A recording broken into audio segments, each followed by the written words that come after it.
ধৈর্য খাতুনের সাথে তোমার বিয়ে হচ্ছে, তা তুমি কি তার বিয়ে করতে রাজি থাকলি কবুল বলো। ফাঁসি মারা গ্রামে মশিয়ার পাগলের মেয়ে ঝৈর খাতুন, ঝৈর খাতুনকে বিয়ে করার জন্য রাজি থাকলি বলো কবুল। না না বাবু এরম নাই, বলো যে কবুল। না না বাপু এরম নাই তো, তুমি কাও কবুল। দেখো জিনিস কোন পাগলে পালাম মেয়েটা একভাবে যায় চুতে মতলে এখানে ওইটা না কাটি দিলাম। কি বাপ তুমি বলো কবুল। বাপ তুমি কবুল। কোন সমুদ্রে পালাম করবে না, এখনো কথা ঘরে না বিয়ে করতে আসে সম্বন্ধে আমার। তোর বিয়ে দৌড়া চল, এখন ভালো করে কথা হচ্ছে না, আমি যা বলছে সেইটাই আমার রিপ্লাই করে দিয়েছে। আমি কবুল বলতে করছি, সেইটাই আমার রিপ্লাই করে দিয়েছে। তার বিয়ে দেবো না। চাচা তুমি যারা আম রেগে বেগে উঠে চলে গেলে, আমাকে আর আম রেগে বেগে উঠে চলে খাবে।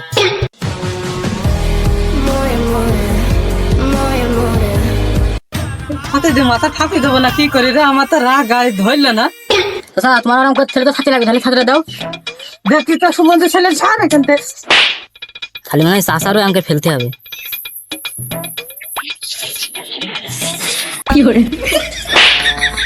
দেখো দিনি কি করলো, এ কোন সুমন্দির ছেলের বিয়ে দিতে আনলাম, আমার মাথা মাথা ভেঙে ফেলাইলো।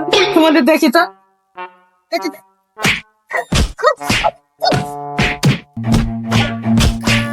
Run.